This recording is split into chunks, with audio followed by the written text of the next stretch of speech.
Hello, my name is Adam Golakowski, and welcome to Leadership in Life. Our first session is on the subject of communication, which is something we do pretty much every waking moment of our life. However, too often miscommunication occurs when we send a message to a person and we think they're going to do something and they do something different. And this happens because the biggest problem with communication is the assumption of it.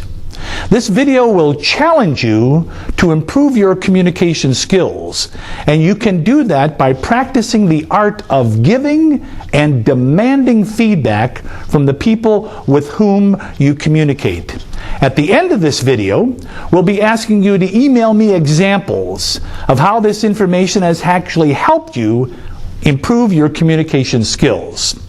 Now let's begin by looking at the art of communication.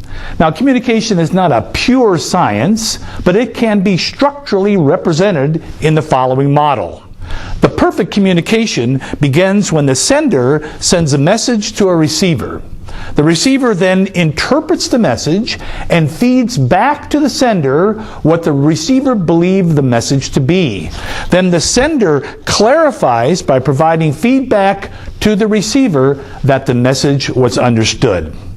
And this is what happens in a perfect communication. However, an integral part of the communication model not seen is the fact that both the sender and the receiver come from different backgrounds. And we don't know what their backgrounds are, but we know that their backgrounds have influenced how they communicate. There are many, many, many examples and things that influence our communication depending on our background. But let's talk about a couple of them.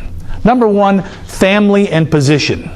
Another one, gender, education, economic status, religion, ethnicity, travel, and music. All of these things, the abundance of which we have or the lack of which we have, influences how we communicate. So now that we know how the model works and whether or not the influences make sense, we often then don't even know who we're talking to. We could be talking to a person who has similar influences that we do, and when we do have that conversation, communication usually works well. However, when we're talking with a person who has different influences in their background, communication can suffer. This is an example of what I call a perfect communication. In this example, the boss says, "Mike, would you please prepare the conference room for the meeting we have scheduled tomorrow morning?" Mike responds, "Okay, boss, I'll set it up in the classroom style like we had for the last meeting." And the boss responds, "Perfect." In the second example, the boss says, "Mike, would you please prepare the conference room for the meeting we have scheduled tomorrow?" And again, Mike responds, "I'll be happy to, boss. I'll set it up in the classroom style like we had for the last meeting." But this time the boss says, "No, Mike, I'd like it set up in a horseshoe style." Both these examples of perfect communication identify four things: sending, interpreting, giving feedback, and clarifying. The sender sent the message, the receiver interpreted it, fed back to the sender fed back to this receiver whether or not the message was understood. And that's how communication works in a perfect world. However, we don't live in a perfect world, and miscommunication happens. Thus again, it happens because the biggest problem with communication is the assumption of it. Let me explain how communication works. The sending part is really quite easy. All we do is open our mouth and blurt out words. We don't even often think of what we're going to say. We just simply say it, and out it comes. However, listening is a little bit different. Listening, the first part, is really pretty easy. In fact, it's automatic. I don't care how the message is phrased. I don't care how the words are garbled. I don't even care if it's in a different language. The receiver will always interpret the message being sent by the sender. However, the second part, feeding back to the sender, is where communication absolutely shuts down. In the example with Mike, the boss said, let's say the boss says, Mike, would you please prepare the conference room for the meeting we have scheduled tomorrow? And this time Mike says, okay, boss. Well, in that dead silence, the boss gets a feeling something's wrong. And the boss is usually going to say, Mike, are you sure you know what I want you to do? And Mike, of course, is going to respond, oh yeah, boss, I'm sure. And then the boss might ask that extra clarifying question, do you have any questions? And Mike's going to say, no. This example is almost exactly like the group situation, where you have a speaker come in and the speaker makes a presentation, and as the presentation finishes, the speaker says, okay, does everybody understand what they're supposed to do? And everybody responds, yeah. And then the speaker says, does anybody have any questions? And everybody says, no. And then the speaker walks out, and the people look at each other, and one of them says, do you know what we're supposed to do? It is amazing how people will ask other people questions, but they won't ask the speaker. And do you know why? I'm sure you do. It's because we feel that if we were to ask a question, we would be viewed by everybody in the group and the speaker that we are stupid. And by the way, in the example with Mike, Mike thought he knew the boss wanted the conference room set up in the classroom style. And you know what? Mike thought wrong. Conversely, the boss thought Mike knew to set it up in the horseshoe style, and you know what? The boss thought wrong. So, the hard reality is that when we think we know something, what do we actually know? Nothing. However, how often do we act on an I think I know? And then we're wrong. What do we say? Well, I thought this, or I thought that.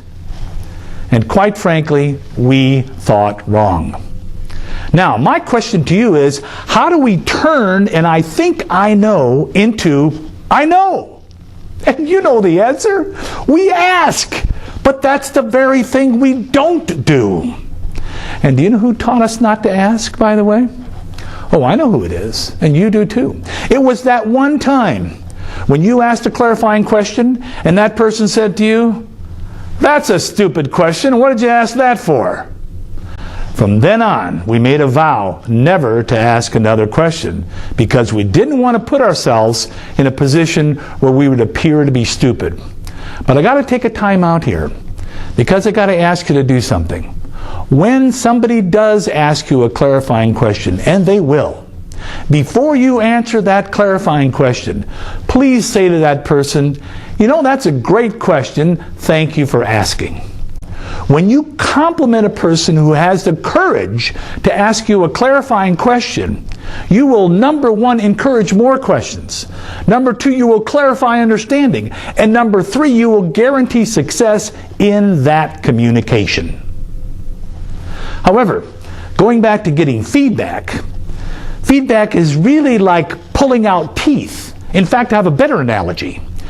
Pulling out feedback is so important that what I'm recommending we do is rip it out of a person just about the same way the evil character in Indiana Jones and the Temple of Doom did when he ripped the heart out of a sacrificial enemy. When a receiver does not offer feedback, we have to demand it. The importance of feedback is so critical because without it, we really never know what the receiver is going to do. So let me tell you this. There are two basic ways to get feedback from a receiver. The first is what I like to call the side door method. In this method, the sender simply asks the receiver, would you please tell me how you're going to perform this task? And obviously, when the receiver tells how the task is going to be performed, the sender then figures out whether or not the receiver understood the message. The second method is what I like to call going to the throat. In this method, the sender simply says, would you please repeat back what I've asked you to do? Now, this method can be awkward because the question suggests that the receiver doesn't understand the message, and then the receiver becomes defensive, and then the receiver is going to say something like, "Hey, Adam, I know what I'm supposed to do. I don't have to repeat it back to you." And when somebody says that to me, I generally back off, and I say, "Okay," and I let them go.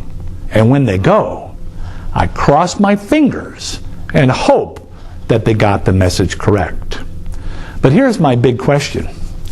How many times have you let a person go without demanding feedback, thinking that you knew they knew what to do, and they were wrong?